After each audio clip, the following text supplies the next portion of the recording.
सबसे पहले इंट्रोडक्शन हो गया, हम इनसे जानना चाहेंगे कि आप मुझे ये बताएंगे, जैसा कि मेरा ये मानना है कि किसी भी बच्चे को रिजल्ट लाने के लिए पहली सीढ़ी उसकी ये है कि वो क्लास में प्रेजेंट रहे। क्या आप 2 साल ईमानदारी से प्रेजेंट रहे थे? Yes sir. उस बात को आपने अच्छे से सुना Yes, sir. कि अगर हम बोलेंगे तो बच्चा सामने रहना चाहिए हमेशा, तो आप लोग प्रेजेंट रहे। Yes sir.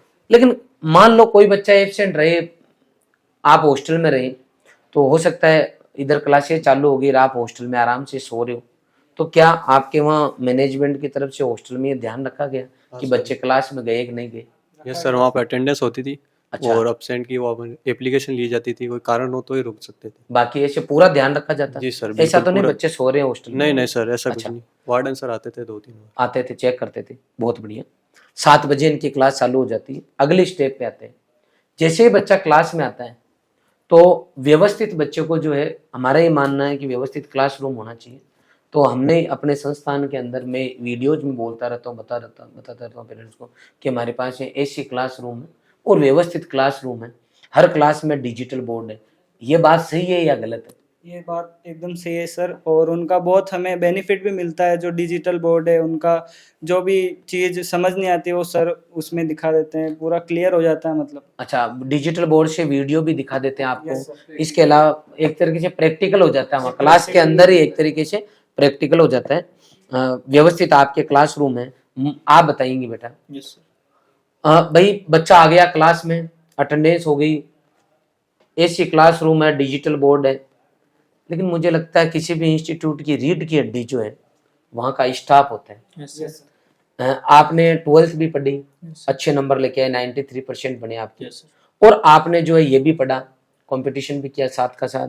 स्टाफ को लेके आप क्या कहना चाहोगे? थोड़ा सा बारीकी से आप बताएं। सर स्टाफ अच्छा है। जैसे टेस्ट होते हैं उसमें पूरा ध्यान रखते हैं, कोई चीटिंग तो नहीं कर रहा, और खासकर टीचर तो बहुत ही अच्छे हैं। जो कंटेंट उन्होंने दिया एग्जैक्ट वहीं से क्वेश्चन उठ के आए। बहुत बढ़िया। तो मैं तो ये बोलूँगा कि जो टीचर ने पढ़ाया है उसको बस जाके कुछ बाकी न रखे, और डेली का डेली पढ़ेंगे तो आप आराम से सक्सेस हो जाओगे। नहीं, लेकिन इसमें ऐसा रहता है कि 12वीं बोर्ड का कोर्स थोड़ा सा अलग है। हाँ सर। अराउंड 50% ऐसे चैप्टर्स है जो अलग है, जो कि 12वीं 11वीं की बुक में नहीं है, लेकिन अलग से पढ़ना होता है। Yes, sir. तो आपको क्या पूरा पढ़ाया गया व्यवस्थित? यस सर, पूरा कंप्लीट अलग अलग टाइम पे कोर्स कराया गया। जैसे पहले बोर्ड का पूरा कंप्लीट करा दिया, साथ में थोड़े 2-3 क्लास से कंपटीशन की भी चलाई गई, और आखिरी में फिर जब जैसे बोर्ड का कंप्लीट हुआ उसके बाद में पूरा जो सीयूटी का जो जेट का कोर्स भी कंप्लीट कराया गया। बहुत बढ़िया। जब हम बच्चों को यहाँ पढ़ा रहे हैं, कंटिन्यू मेहनत करा रहे हैं, तो कई बार पेरेंट्स क्या करते हैं, बीच बीच में बच्चे को जो है गाँव बुलाते हैं। उन पेरेंट्स को आप क्या कहना चाहोगे? पेरेंट्स कई बार मेरे से फोन पे बेस करते हैं, आपको तो जानते हो अच्छे से, पता है 2 साल हो गई, सर अरे कि सर 2 दिन की छुट्टी है सर, भेज दो ना, क्या है बेरू जी के जाना है या माता जी के जाना है या फिर मासी नाराज हो रही है। आप ये बात पेरेंट्स को समझाओ, क्योंकि मुझे दर्द होता है उस टाइम। मुझे लगता है यार हमारा एक एडमिशन IRI वाला है या BHU वाला भी सुमेरपुर ही जाएगा, क्योंकि पेरेंट्स मान नहीं रहे। तो उन एक एक दिन, एक एक 2-2 दिन की पेरेंट्स बीच में छुट्टी लेके बच्चे को बुलाते हैं, तो क्या रिजल्ट पे फर्क पड़ता है? जी सर, बिल्कुल फर्क पड़ता है, क्योंकि अगर मान लीजिए कोई टॉपिक इंपॉर्टेंट चल रहा है, जैसे केमिस्ट्री में अपन ने GOC ले ली, तो अगर वो 2 दिन के अंदर चला गया तो पूरी GOC नहीं आने वाली समझ में, और जब वो जो बेस समझ में नहीं आया तो उसका पूरा आगे वाले चैप्टर भी खराब ही जाएंगे। अच्छा, तो आपका ये कहना है कि बच्चा प्रेजेंट रहे? बिल्कुल पूरा साल प्रेजेंट है, अगर वो यहाँ आया है ना तो कंप्लीट पूरा अपना 100% देना चाहिए उसको। बहुत बढ़िया, गुड। बच्चा आप लो बेटा। जैसे बच्चे कंटिन्यू पढ़ रहे हैं, वो अपनी मेहनत भी कर रहे हैं, 100% दे रहे हैं, लेकिन कई बार बच्चे पढ़ते पढ़ते ही उनको ऐसा लगता है, मतलब उनको यूँ टेंशन भी होती होगी। तो और अब कई बार अपन न्यूज में भी पढ़ते हैं, अखबार में भी देखते रहते हैं कि भाई आज बच्चों ने ये कर लिया, वो कर लिया। तो रॉयल इंस्टीट्यूट के अंदर बच्चे टेंशन नहीं ले, डिप्रेशन में नहीं आए, क्या इसके लिए विशेष सुविधाएं दी गई है आपको? यस सर, जरूर। क्या क्या कराते हैं अपन कंटिन्यू? इसमें सर क्या है कि इतना भी अपने पर वो नहीं रहता बजट की अपन इतना पढ़े, रोज जितना क्लास में पढ़ाए उतना ही वापस जाके और पढ़ना यस है। सर उतना ही होता है, उससे ज़्यादा करने की जरूरत भी नहीं है, और वैसे उससे हो जाता है नोट से पूरा। अच्छा, आप मुझे ईमानदारी से बताएं, क्योंकि आप एवरेज बच्चे 60% के, कभी आपको ऐसा लगा कि यहाँ पे प्रेशराइज किया जा रहा बच्चों को कि पढ़ना ही है, टेस्ट में नंबर लाने ही, नहीं तो पिटाई करेंगे? हमारे टाइम जैसे टीचर्स लोग जो है डंडे रखते थे, तो रॉयल में कभी डंडा देखा किसी के हाथ में? कभी डंडा नहीं देखा सर। हाँ। जो मोटिवेट किया जाता है सेमिनार में, हाँ। उसी से मैं तो मोटिवेट हुआ हूँ, क्योंकि 60% थे मैं 10th में। हाँ। वहाँ मतलब 60% ऐसे आ गए। लेकिन यहाँ जो मोटिवेट किया और मैंने फिर मेहनत की, सर की मेहनत थी, मेरी मेहनत थी, तो उससे फायदा मिला। बहुत फायदा मतलब जो मोटिवेशनल सेमिनार होते हैं उसका आउटपुट आता है। आता है सर, बिल्कुल आता अच्छा, बहुत बढ़िया। अच्छा, आप बताओ बेटा, जी सर। जैसे आपके बोर्ड के जो टीचर थे हम्म, और कंपटीशन के जो टीचर्स थे, जैसे एक एवरेज बच्चा होता है क्लास के अंदर, जैसे इसको बोलते हैं अपन बेस सेग्रीगेशन की, टॉपर्स बच्चे उनको अलग ले आओ, कमजोर कमजोर है उनको ले आओ, टॉपर्स को इतना बढ़िया पढ़ाओ ताकि अखबार में छापने के काम में आए, कमजोर है कि उनको पूछो ही मत कुछ। तो क्योंकि आप दोनों रूममेट रहे हैं, तो क्या रॉयल इंस्टीट्यूट में कभी ऐसा हुआ कि टॉपर्स के अलग बैच बना दिए गए, उनको अलग पढ़ाया गया, कमजोर को कि नहीं नहीं ये तो खाली फीस देने का काम है, ऐसा हुआ? या फिर यहाँ जिस बैच में शुरू से लेके लास्ट तक थे तो एक ही बैच चला कंटिन्यू? नहीं सर, ऐसा बिल्कुल नहीं है।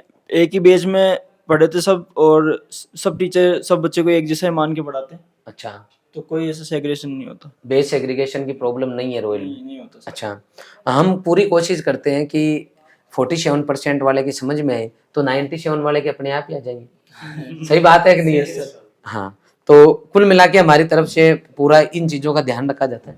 अच्छा, कई बार ऐसा होता है, जैसे कई बार देखा गया है कि किसी बच्चे को 11th-12th में कहीं तैयारी करने भेज दिया, फिर वो पता चला कि नीट करने गया या जेई करने गया, तो वो नीट जेई तो छोड़ो, 12वीं दोबारा करनी पड़ रही है, फेल हो जाते हैं कई बार बच्चे।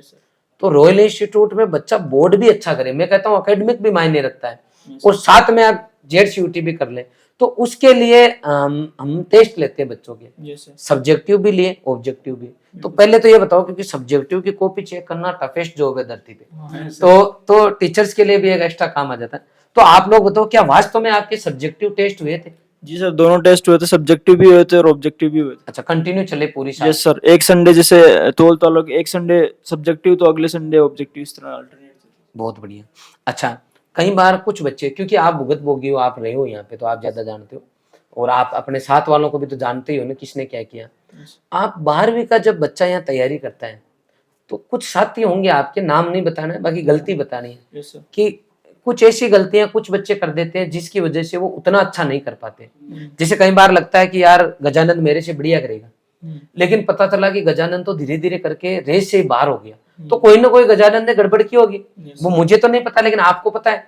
तो आप ऐसे कौन से पॉइंट है जिन पे कि या तो किसी बच्चे ने केवल सब्जेक्टिव पे ध्यान दिया, ऑब्जेक्टिव पे नहीं दिया, किसी ने ऑब्जेक्टिव पे दिया तो सब्जेक्टिव पे नहीं दिया, किसी ने क्या किया कि 12वीं बोर्ड का जैसे ही पेपर हुआ तो उसने सोचा कि आप तो घर जाके पढ़ लेंगे, तो ऐसे भी कई लोग शहीद हुए होंगे, या उतना अच्छा नहीं कर पाए जितना करना चाहिए था।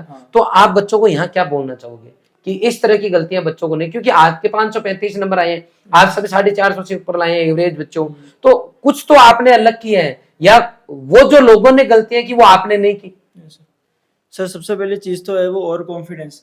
कुछ बच्चे, जैसे नाम तो नहीं लूंगा, पर जैसे जो क्लास टेस्ट होते थे उसमें अच्छे नंबर आते थे तो जरा ओवर कॉन्फिडेंस हो जाते थे। तो उस वजह से उनके जरा नंबर आ नहीं पाए जो मेन एग्जाम हुआ।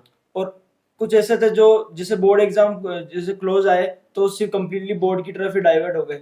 ऐसा नहीं करना होता है, दोनों को आप कहीं ना कहीं इक्वलिटी देके मैनेज करना होता है। हाँ। अच्छा, 12वीं का पेपर होते ही बच्चे गांव जाते हैं कई बच्चे, यस सर, कि सर अब तो हमने 11वीं 12वीं में दोनों में पढ़ लिया, हमारा पूरा कोर्स कंप्लीट है, अब तो हम घर पे बैठ के आराम से जमा के पढ़ेंगे और ऑनलाइन चालू कर दो।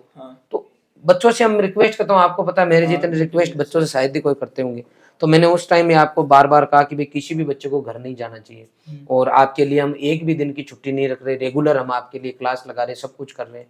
आप लोग घर चले गए थे या लास्ट तक यहीं थे? यही थे सर लास्ट। अब समझ में आ गई आपके? अब समझ में आ गई? लास्ट तक पोस्टर में न इनमें अखबार में वही बच्चा आता है जो लास्ट तक यहाँ टीचर्स के सामने बैठा रहता है।